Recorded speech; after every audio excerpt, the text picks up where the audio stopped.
Good morning mga idol. Ito meron na naman kaming bagong unit na gagawain.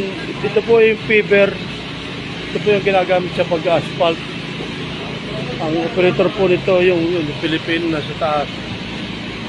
Tatapos lang po nung isa. Ngayon meron na naman.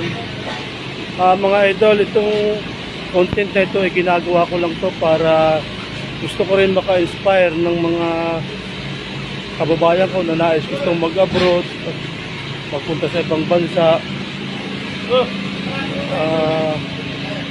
Sa mga may nais pong gustong mag-apply, mag-PM lang po kayo sa akin at ibibigay ko po yung agency at yung po ay legit. Ito po yung operator, Bati Kabayan. Si Kabayan yan ang operator ng fiber.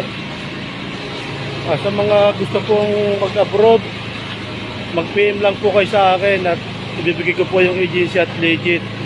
Kahit yung po may mga gusto ng mga cleaners, mag-PM lang po kayo at yung agency ko po ay legit po yan. At gusto ko rin pong subukan po yung buhay OFW. Dito po sipag at tiyaga lang. Someday to be a successful life. Thank you.